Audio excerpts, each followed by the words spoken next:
What's going on, folks? I'm Jordan from Ducks Gun Chronicles, your host and guide for this waterfowl season, and thanks for joining me for another waterfowl tactics video. Today's video, the topic is going to be 5 mistakes that beginners make. 5 mistakes that beginners make when they get into waterfowl hunting. So, before we jump into that, real quick, if you're new to the channel, make sure you hit that sub button. The main gig of this channel is putting out the hunt videos all season long. We love putting out the hunt videos. It's awesome.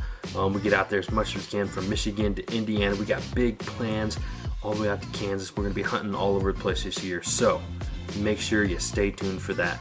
Also, make sure you check out the podcast. I run the podcast every week with Elliot from Freelance Duck Hunting. Do all kinds of waterfowl topics just like this one, but way more in depth.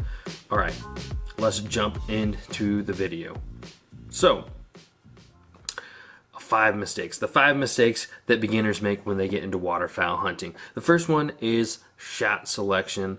And one thing that I still have an issue with is rushing the first shot.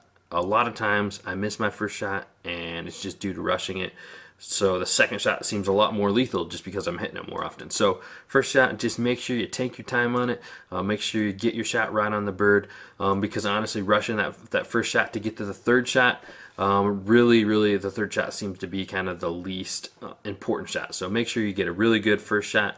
Your second shot is still going to be good a lot of times, and learn to hold off on that third shot. If you don't need to take a shot, you're going to be shooting ducks up the butt, then a lot of times they're not going to fall. So shot selection is something you're just going to learn through time, but that's one mistake that hopefully you guys can learn from my mistakes on that and do a better job, have some really good shot selection. So number 2 is concealment. Concealment is super important, and I know a lot of new beginners, you guys are going to say, we don't have the gear yet, all we do is just walk and hunt. Well, that's fine. Just make sure if you're doing it without a blind, without a layout, that you're just in a spot that's really good concealed. You can't be what Elliot likes to call a bucket sitter and hope to get really good decoying birds and close shots, and just overall your success is going to be way better if you have better concealment. So kind of along that same lines, as you are gearing up through the seasons, as seasons progress, even onto your second season, you're really going to need to prioritize getting blinds, whether it's a 360 solo blind, whether it's an A-frame, whether it's a layout blind. It's super important to have the concealment, and I'd say that's more important than spending more money on duck calls and decoys and a lot of the fun things that you really don't have to have, but you definitely have to have really good concealment. So number 3 is hunting more than you scout, and I am definitely one that in my first season had this issue really bad. So I just wanted to get out there with the birds all the time, try to get on a duck, but you're gonna have way better success, shoot more ducks if you just scout more than you hunt. And I know everybody 9 to 5, especially beginners, you're not even gonna know places to go scout, but the faster you can learn places, the faster you can scout, the better you're going to be at duck hunting. So I would say just to make sure you scout, and kind of the story of my beginnings is I hunted 11 times without shooting a duck, and every single one of those times, well, I don't know if it was every single time, almost every single time, I'm going to say it's like 9 out of the 11, maybe somewhere around that, I hunted at the same spot. I just hunted at the same place over and over because I knew there was a few ducks there, or wasn't really scouting beyond just going out there and hunting and sitting there and watching what happened in that area. So definitely scout as much as you can, and eventually you're going to be able to get on the X and get on a good hunt. So number 4 I have kind of ties in a little bit with number 3, but it's overhunting. I have a place that I call the honey hole. I had a really good hunt on it early on, and it is a great place. It produces great hunts. It produces great mallard hunts, but just like anywhere, if you overhunt it, then you're not going to have as much success there. So I would suggest just finding different places to go, especially if other people are hunting it as well. It's just going to get overhunted. Sometimes you got to let it rest and the birds build up there. So what I had to do with the honey hole is I just can't hunt it every time, and I'm still tempted just to go out there as much as I can, but sometimes it's just better to let it rest, let a fresh migration of birds come in, and get on it, and just not overhunt and hunt in the same place over and over. So I guess the best solution I have for this is find plan B, find plan C.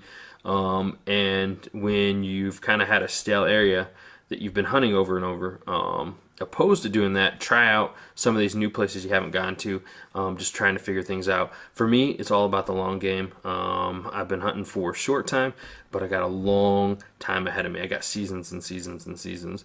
Hopefully I'm hunting till I'm 70 or whatever, so just as long as I can. It's all about the long game, learning as much as you can. So have your plan B and C. Don't just hunt the same place over and over. All right, the last tip I got, tip number 5, is calling that sounds like trash. Now, it's just something you're gonna have to do. Maybe you hunt with people all the time, and they do the calling, which is fine, but you know, if you're going to get out on hunts by yourself or hunts with less people, it's definitely better to have 2 people call than 1, but not if your calling sounds like trash. So just make sure you practice as much as you can. I keep mine in my vehicle when I'm driving from places, from work to home. It's perfect time to call. You're not going to be annoying your wife or your kids or making your dog crazy about ducks, which isn't a bad thing. But yeah, so keep your call in your vehicle. Goose call, duck call. I need to work on my goose calling pretty bad. I'm sure I could add a few things to my regiment as far as learning different duck calls as well. I got the quack down, the feeder chuckle, do pretty good with that, but there's definitely more to learn with all of those. So especially as beginners, I know beginners, this is a struggle just to get on the duck calling and you know, work from there. So you know, right now, season's coming in soon, so if you haven't picked up your call, make sure you do it. Beginners and veteran as well, you know, get that all tuned up and ready to go. The bonus tip I'm going to have, I know I said 5, but one more I really want to add in there is not having motion in your set. On windy days, you know, you're going to have motion just from the wind, so you don't have to worry about it. And windy days are, everybody knows windy days are the best. So on those days where you don't have wind, it's super important to have motion, whether it's a mojo, whether it's a butt rippler, one of the splashers, something like that, or just the old-fashioned jerk string. You got to have motion, whether it's goose hunting, duck hunting, in the water, you need that motion. So don't forget your motion. I know that I didn't think about it at all when I first started, and it's something that's super important. So anyways, that's all we got for today's video. Thanks guys for tuning in for another one. Make sure you hit that sub button. Last note guys, I know you noticed I'm wearing my hat forward. I always wear it backwards, but I wanted to show off the new Duck Gun hats. If you want one, I'm gonna put them down in the description. They won't last long. So thanks guys, that's all we got for today. Let's go.